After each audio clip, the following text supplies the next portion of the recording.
Student हो और exam का डर ना हो, ऐसा हो नहीं सकता। स्कूल और बोर्ड आपका एग्ज़ाम लेते हैं, लेकिन इनमें एक अच्छी बात भी है।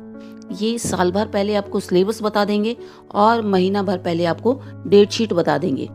लेकिन जब ज़िंदगी हमारा एग्ज़ाम लेती है तो कोई सिलेबस नहीं होता और कोई डेट शीट नहीं होती। बस वहाँ केवल सरप्राइज टेस्ट होते हैं।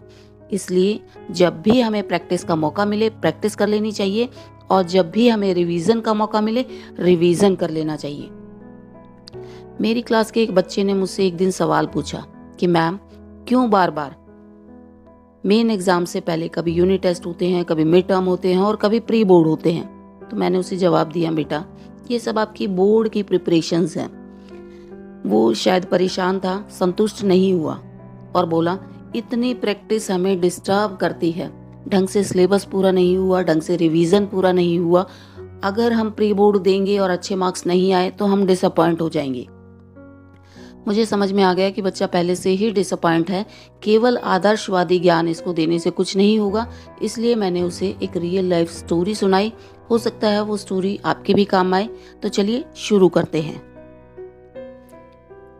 मैंने अपनी 11वीं कक्षा तक की पढ़ाई एक अलग शहर में की और जब मैं 12th में हुई तो मेरे पापा जो हैं रिटायर हो गए, तो हम सब गांव आ गए। वहाँ पर मेरा स्कूल जो था घर से लगभग 3 किलोमीटर दूर था और पैदल जाने पर 1 घंटा लगता था आराम से। तो मेरे पापा ने मुझे स्कूल आने जाने के लिए एक साइकिल दिला दी। साइकिल जो थी नॉर्मल वाली थी कि वो खुद भी चला लेंगे और मैं भी चला लूँगी, इसलिए वो थोड़ी सी बड़ी थी। 1-2 दिन उन्होंने मुझे चलाना सिखा दिया, लेकिन मुझे ढंग से साइकिल चलाने का कॉन्फिडेंस नहीं आया। ना ही मैंने बहुत अच्छी प्रैक्टिस की, तो और उसको मैं स्कूल ले जाने लगी। तो स्कूल में कैसे जाती थी? घर से मेन रोड तक पूरे गांव के बीच में से साइकिल को मैं पकड़ कर ले जाती थी, क्योंकि कॉन्फिडेंस नहीं था। और जब मेन रोड आ जाता वहाँ मैं उस पर बैठती थी। सेम हाल स्कूल से आधा किलोमीटर दूर पहले शुरू हो जाता था। यानी आधे रास्ते मैं साइकिल को पकड़ के ले जाती और आधे रास्ते उस पर बैठ करके जाती थी। रोड पर भी कोई मेरा बहुत अच्छा हाल नहीं था। सिंगल रोड था क्योंकि गांव के रोड थे। जैसे ही मुझे लगता कि आगे से कुछ आ रहा है, मैं सेफ्टी के लिए साइकिल से उतरकर एक साइड में खड़ी हो जाती, और अगर मुझे कुछ आवाज़ सुनाई देती कि पीछे से कुछ आ रहा है तो मैं पीछे मुड़कर देखने लगती और पीछे मुड़कर देखने के चक्कर में साइकिल से गिर जाती। और अगर पीछे से कोई गाड़ी ऐसी आ रही है जिसकी आवाज़ मुझे दूर से ना सुनाई पड़े और उस गाड़ी ने एकदम से मेरे पास आकर के हॉर्न बजाया, तो मैं और तेजी से घबरा कर गिर जाती। और जब मैं गिरने लगती तो आराम से नहीं, बिल्कुल धड़ाम से गिरती, क्योंकि आपको पता लग जाता है आप गिरने वाले हो और आपके बॉडी के सारे ऑर्गन्स जो हैं काम करना बंद कर देते हैं। ऐसे समय पर समझ नहीं आता और याद नहीं आता कि आपके पास 2 पैर हैं।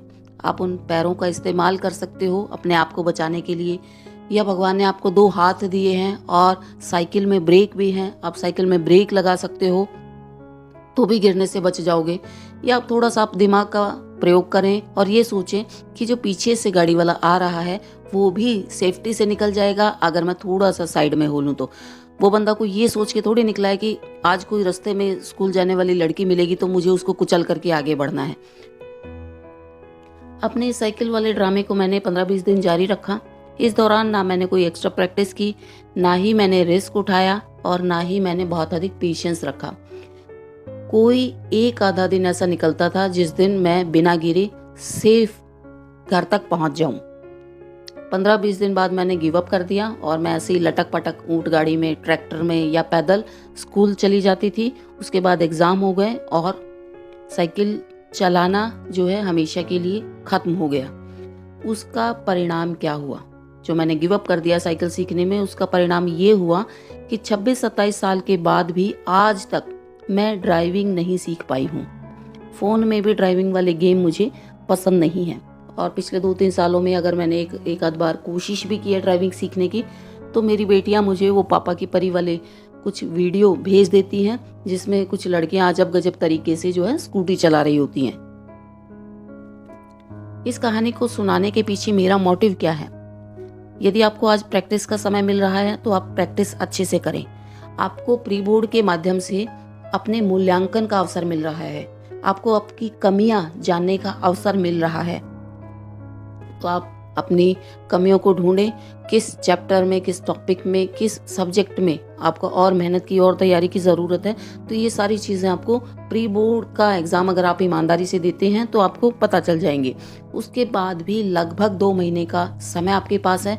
आप प्रैक्टिस करके उन कमियों को दूर कर सकते हैं और बार बार रिवीजन करके अपने आप को परफेक्ट बना सकते हैं।